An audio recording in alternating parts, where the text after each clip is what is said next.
The man with the golden touch and the billionaire smile. He's fabulously rich, famous as a rock star, and he always seems to be having a really good time. I've been extraordinarily fortunate. I've enjoyed every minute of my life. So I wouldn't swap my life with anybody. Branson parlayed a sexy name, Virgin, into branding gold.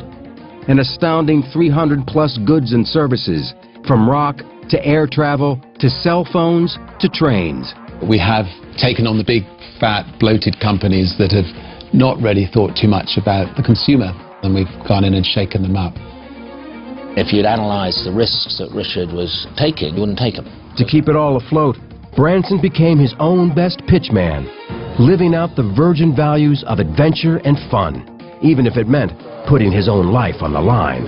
I do seem to have conceived almost every way known to man to try to kill myself, and I've been very fortunate to be here today to talk about some of these stories. Built a multi-billion-dollar empire, a career spanning over 5 decades, producing hotels all over the world, an airline, a record label, a line of cruise ships, even rocketing into space.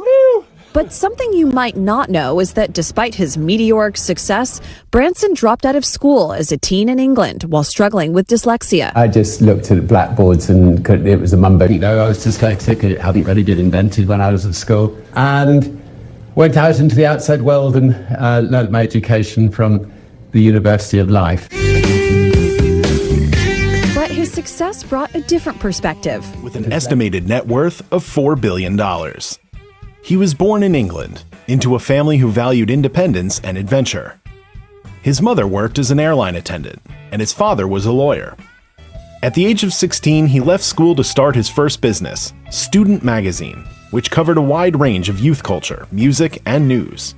It featured interviews with British celebrities like Mick Jagger and John Lennon, expanding into an even more successful record shop, recording studio, and then record label, Virgin Music.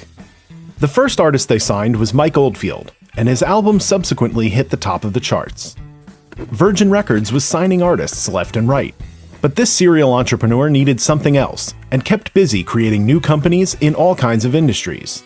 There was Virgin Atlantic, Virgin Vodka, Virgin Megastore, Virgin Cola, Virgin Mobile, Virgin Rail, Virgin Galactic, Virgin Hotels, and Virgin Voyages. Let's just say Virgin made him a nice profit, and he debuted on the Forbes Billionaires list in 1992. He's built a lavish life for himself and his family, and keeps quite busy launching new ventures. I've never been interested in making money. I mean, it's easy to say, I suppose people might say when you have made money, but I've just been interested in creating things and creating things that I could be proud of, and you know, having a lot of fun creating things. Richard Charles Nicholas Branson was born on July 18, 1950, to middle-class parents on the outskirts of London. His father was a barrister. His mother was a former flight attendant. Severely dyslexic, he could barely read by the age of 8 and was hopelessly lost with numbers. School was painful. You know, I'd look at a blackboard and wouldn't be able to understand anything that was going on. Interestingly, if you look at the history of dyslexics, they often exceed quite exceptionally because they concentrate on the areas that they're good at. It certainly taught me the art of delegation.